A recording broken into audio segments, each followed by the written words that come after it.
Step 1. Approach and attitude.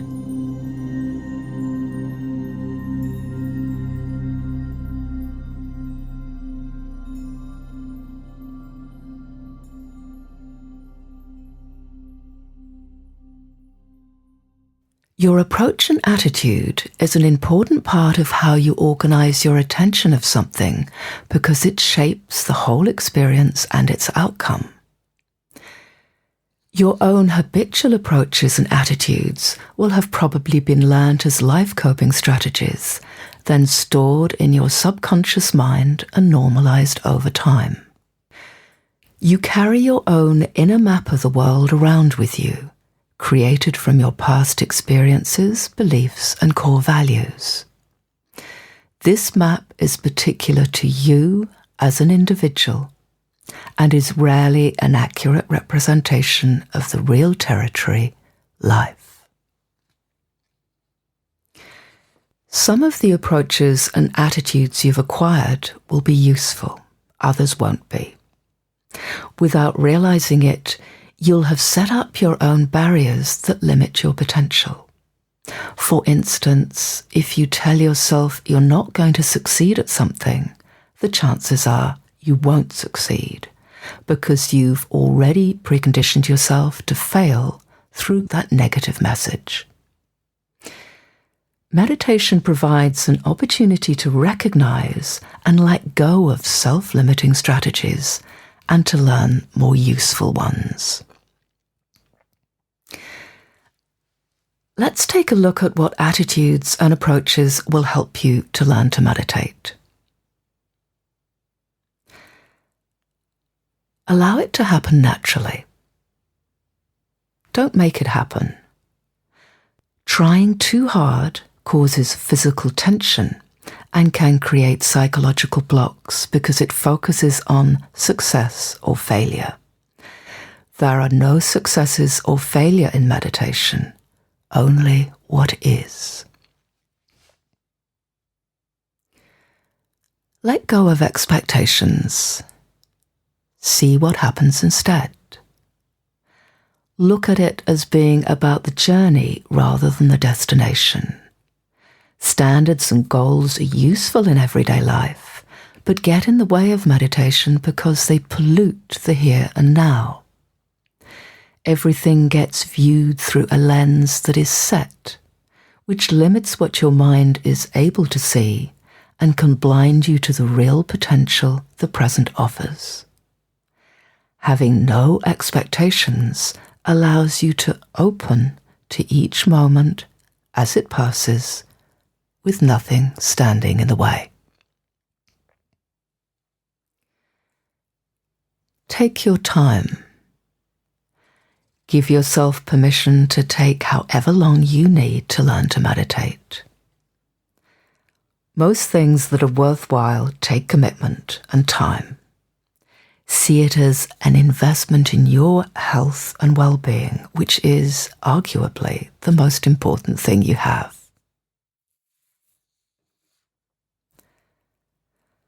Practice kindness and patience with yourself. Meditation is as much about establishing a respectful, compassionate, and loving relationship with the most interesting person you will ever meet, you, as it is about acquiring useful life skills. Allow yourself to be open for it to take you on a journey of self-discovery. It may prove to be the most significant and rewarding adventure you will embark on.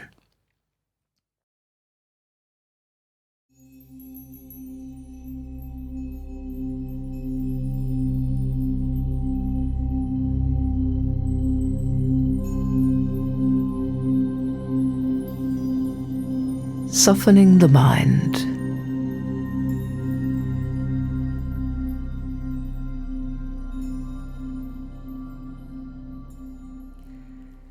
Just as an open approach and attitude makes it easier to meditate, so does having a soft, relaxed quality of mind.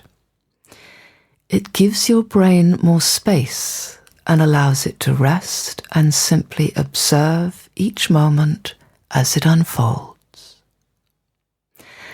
Stress alters the normal functioning of your body and mind through its direct effect on all its major systems, the nervous system in particular. It contracts every aspect of your being and brings a level of intensity to how you engage with everything.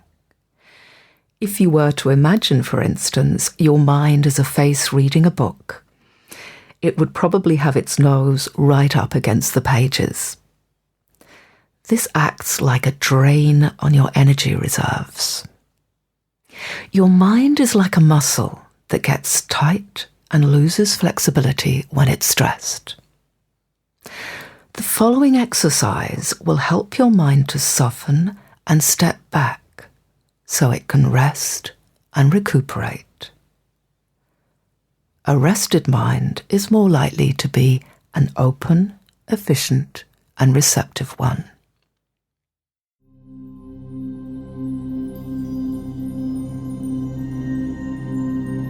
Meditation on softening the mind.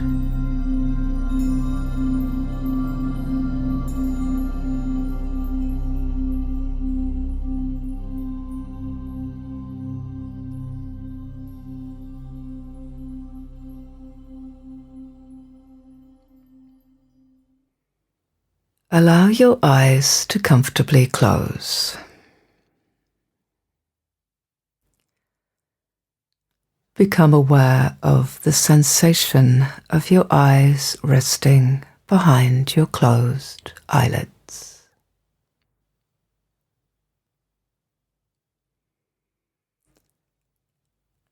And allow your eyes to soften and sit back in your head.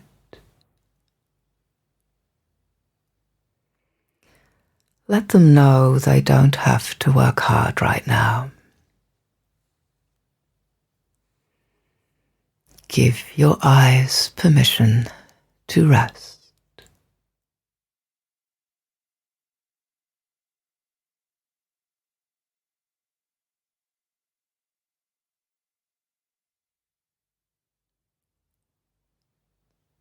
Let your mind do the same. Allow your mind to soften and sit back in your head.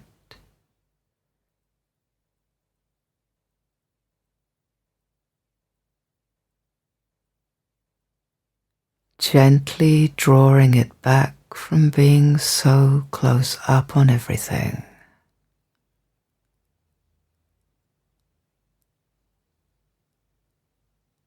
Allow any sense of importance to soften.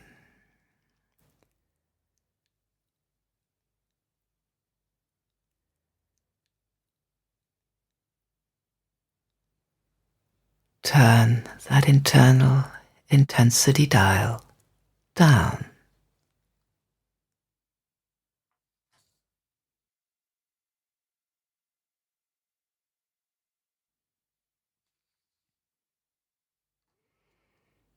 If any thoughts come, let them pass by without attaching to them.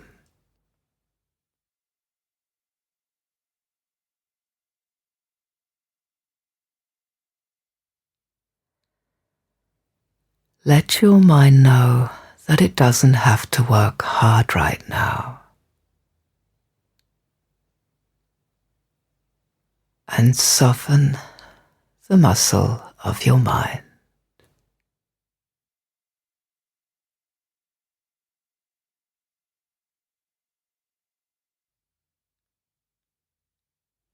Give your mind permission to rest.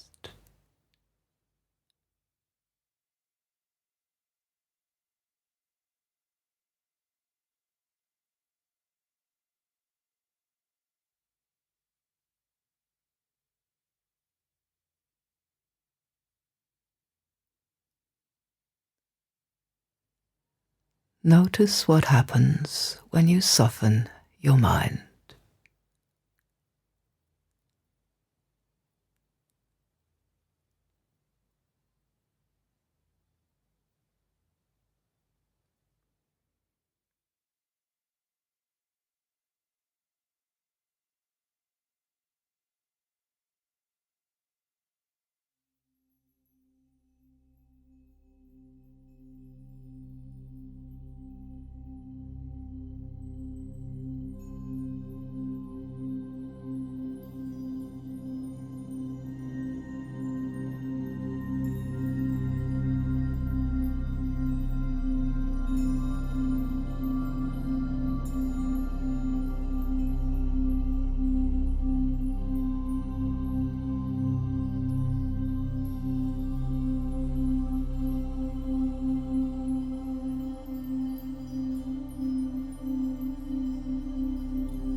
day-to-day awareness practice.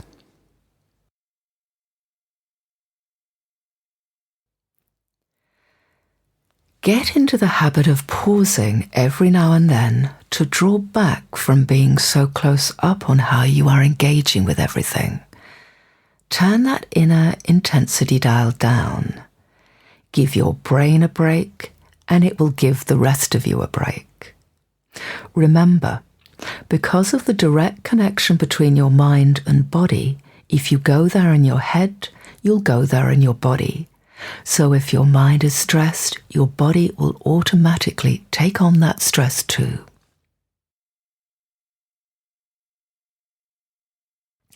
Notice how much intensive mental energy you put into everyday activities, such as thinking, planning ahead, working on the computer, interacting with people, and making telephone calls. It's likely you are putting in more mental energy than is necessary, generated through the stress response in your body's nervous system. You can exhaust yourself in this way without actually doing anything physically exerting. Nervous energy is wasted energy. Practice softening your mind and stepping back from activities which tie you in this way. When you resume them, put in a third less effort. Notice what happens when you put in less.